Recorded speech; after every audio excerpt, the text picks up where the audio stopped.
பிரதீப் ரங்கநாதன் நடிச்சு வெளியாயிருக்கிற டியூட் படத்தை பத்தி தான் பார்க்க போறோம். கதாநாயகன் பிரதீப்பும் கதாநாயகி மமிதா பைஜுவும் கசின்ஸா இருக்கிறாங்க. அதாவது பிரதீப்புடைய மாமா பொண்ணு தான் மமிதா பைஜு. இந்த ரெண்டு பேருமே பாத்தீங்க அப்படின்னா சின்ன வயசுல இருந்தே ஒன்னா தான் வளர்றாங்க. சின்ன வயசுல இருந்தே ஒன்னா வளர்ந்த காரணத்தினால இவங்களுக்குள்ள ஒரு நட்பும் இருக்குது. ஒரு கட்டத்துல கதாநாயகிக்கு இந்த நட்பு காதலா பரிமாணம் அடையுது. அதன் பொருட்டு அவங்களும் கதாநாயகன் கிட்ட அந்த காதலை வெளிப்படுத்துறாங்க. ஆனா கதாநாயகன் அப்ப எடுக்கக்கூடிய ஒரு முடிவு இந்த படத்துல அடுத்தடுத்த கட்டமா பல்வேறு விளைவுகளுக்கு இட்டு செல்லுது. அதெல்லாம் என்ன, அதன் பிறகு இந்த படத்துல நடந்த அடுத்தடுத்த சம்பவங்கள் தான் இந்த டியூட் படத்தினுடைய மொத்த கதை. இந்த படத்துடைய சிறப்புனா இந்த படத்தினுடைய திரைக்கதையும் நிறைய புதுமையான காட்சிகளும் தான். இந்த படத்தினுடைய ஆரம்ப கட்ட காட்சிகளை பார்க்கும் பொழுது பிரதீப் ரங்கநாதனுடைய முந்தைய படங்கள்ல செஞ்ச அதே சேட்டைகளை மீண்டும் செய்யற மாதிரியான காட்சிகள் தான் வைக்கப்பட்டிருந்தது.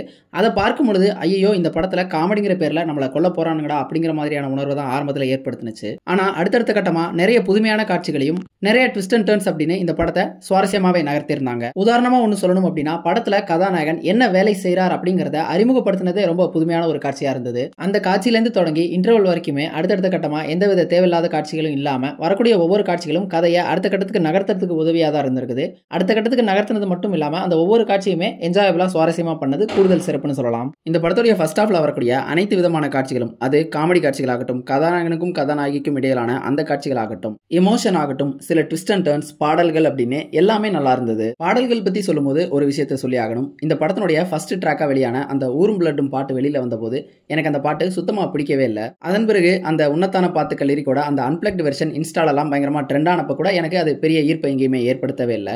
ஆனா தியேட்டர்ல இந்த ஊரும் பிளட்டும் பாட்டை பார்க்கும் பொழுது எனக்கு ரொம்பவே அந்த பாட்டு பிடிச்சிருந்தது. ரொம்ப இம்ப்ரெசிவாவே இருந்தது. அதன் பிறகு அந்த உன்னத்தான பாத்துக்கு அந்த அன்பிளக்ட் வெர்ஷனை இவங்க படத்துல பிளேஸ் பண்ணியிருந்த இடம் பாத்தீங்க அப்படின்னா ரொம்பவே அற்புதமா இருந்தது.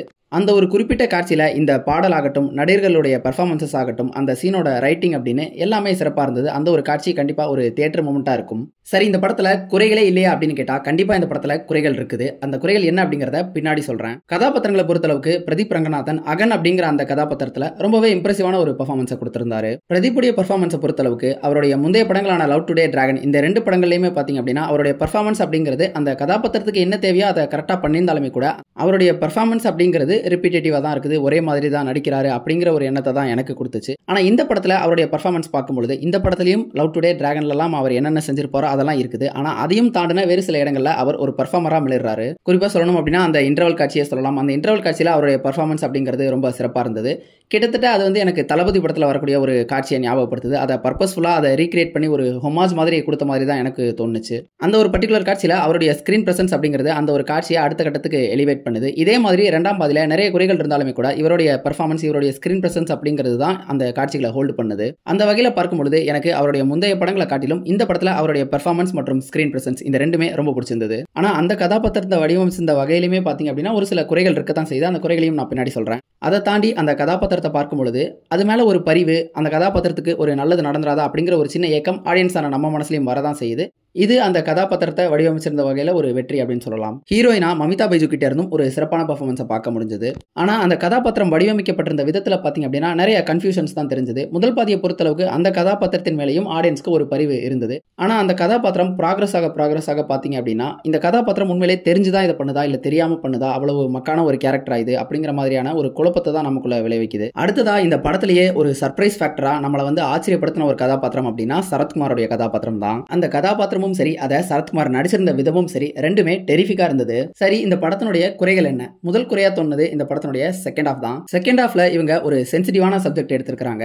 அந்த சென்சிட்டிவான சப்ஜெக்ட் அப்படிங்கறத ஆடியன்ஸ் ஏத்துப்பாங்களா அப்படின்னு கேட்டா அவ்வளவு எளிதில் ஏற்றுக்கொள்ளக்கூடிய ஒரு சப்ஜெக்ட் அது கிடையாது. சரி, ஆடியன்ஸ் ஏத்துக்கிறாங்க ஏத்துக்கல அது பத்தி பிரச்சனை கிடையாது. ஆனா அதை ஏத்துக்கிற வகையில இந்த கதையில இந்த நரேட்டிவ்ல அதை சொல்லி இருக்காங்களா அப்படின்னா அதுவுமே ஒரு கேள்விக்குறி தான். காரணம் என்ன அப்படின்னா செகண்ட் ஹாஃப் தொடங்கின கொஞ்ச நேரத்திலேயே இந்த சப்ஜெக்ட்குள்ள அவங்க போயிடுறாங்க. அதை திடீர்னு பார்க்கும்போது ஆடியன்ஸ்க்கு ஒரு ஷாக் கண்டிப்பா ஏற்படதான் செய்யுது. அதை அவ்வளவு எளிதில் நம்மளால டைஜஸ்டும் பண்ணிக்க முடியல அப்படிங்கறதா நிதர்சனம். அப்படி இருக்கும் பொழுது இவங்க இவ்வளவு ஒரு நுட்பமான விஷயத்தை கையில எடுக்கும் பொழுது அதை கொஞ்சம் டைம் எடுத்து ஆடியன்ஸும் ஏற்றுக்கொள்ளக்கூடிய வகையில அதை வடிவமைச்சிருந்திருக்கலாம். செகண்ட் ஹாஃப்ல இருக்கக்கூடிய இன்னொரு பெரிய பிரச்சனை என்ன அப்படின்னா இந்த படத்தோட இயக்குனர் கீர்த்தீஸ்வரன் இந்த படத்தின் மூலியமா ஒரு தீமை சொல்ல முற்பட்டிருக்கிறாரு. அந்த தீமும் இந்த கதையினுடைய நரேட்டிவும் பாத்தீங்க அப்படின்னா முரண்பாடா இருக்குது.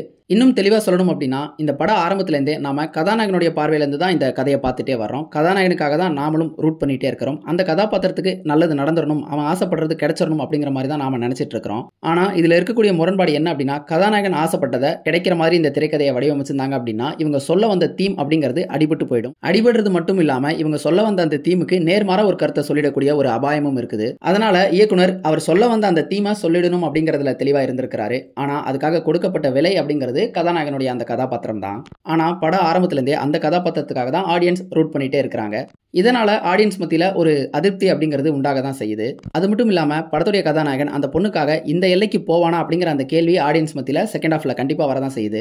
நீ ஏன்டா இவ்வளவுதான் பண்ணிக்கிட்டு இருக்க அப்படிங்கிற மாதிரி ஹீரோவை பார்த்து நமக்கும் கேட்கணும் அப்படிங்கிற மாதிரி தான் தோணுது. அடுத்ததான் இந்த படத்துல பாரி அப்படிங்கிற ஒரு கதாபாத்திரம் வருது. அந்த பாரி கதாபாத்திரத்தை ஒழுங்கா வடிவமைக்காததன் விளைவு தான் மேல சொன்ன எல்லா குறைகளுமே. அந்த கதாபாத்திரத்தை சரியா டிசைன் பண்ணியிருந்தாங்க அப்படின்னா நமக்கு ஹீரோயினுடைய ஆக்ஷன்ஸும் நியாயப்படுத்தப்பட்டிருக்கும். அந்த கதாபாத்திரம் உப்புக்கு சப்பில்லாத ஒரு கதாபாத்திரமா இருக்குது. பிரதீப் முன்னாடி அந்த கதாபாத்திரம் ரொம்பவே டம்மியா தான் தெரியுது. இயக்குனர் சொல்ல நினைச்ச அந்த தீமை சொல்றதோட மட்டும் இல்லாம கதாநாயகனுடைய கதாபாத்திரத்துக்கும் ஒரு நியாயத்தை சேர்த்திருந்தாங்க அப்படின்னா இந்த படத்தினுடைய செகண்ட் ஹாஃபும் ஃபர்ஸ்ட் ஹாஃப் போலவே சிறப்பா இருந்திருக்கும். இந்த ஒட்டுமொத்த படமே ஒரு சிறப்பான படமா வந்திருக்கும். ஆனா இப்படி ஒரு சென்சிட்டிவான டாபிக் எடுத்துக்கிட்டு அவர் சொல்ல நினைச்சதை சொன்னதுக்காகவே இயக்குனர் கீர்த்திசுவரனை கண்டிப்பா பாராட்டலாம். ஒரு டெபு பிலிமை இவ்வளவு என்டர்டெய்னிங்கா கொடுத்தது அப்படிங்கிறது பெரிய ஆச்சரியத்தை உண்டாக்க தான் செஞ்சது. இந்த படத்துல அவர் செஞ்ச தவறுகளை திருத்திட்டு அடுத்தடுத்து நிறைய என்டர்டெய்னிங்கான பிலிம்ஸை கொடுப்பார் அப்படின்னு நம்புவோம். மொத்தத்துல இந்த டியூட் படம் எப்படி இருக்கு அப்படின்னு கேட்டா இந்த படத்துடைய ஃபர்ஸ்ட் ஹாஃபை பொறுத்தளவுக்கு எனக்கு தனிப்பட்ட முறையில் சிறப்பாகவே இருந்தது. இவங்க பாஷையில் சொல்லணும் அப்படின்னா ஒரு 10,000 வாலாவா இருந்தது. செகண்ட் ஹாஃப் நான் மேலே சொன்ன மாதிரி கொஞ்சம் குழப்பங்கள் நிறைந்ததாக இருக்குது. ஒட்டுமொத்த படமாக பார்க்கும்போது கண்டிப்பாக எங்கேயுமே போர் அடிக்காது. ஆனால் செகண்ட் ஹாஃப்ல வரக்கூடிய அந்த சப்ஜெக்ட் அப்படிங்கிறது கான்ட்ரோவர்ஷியலாக தோணலாம். சிலர் அதை ஏற்றுக்காம போகிறதுக்கான வாய்ப்பும் இருக்குது.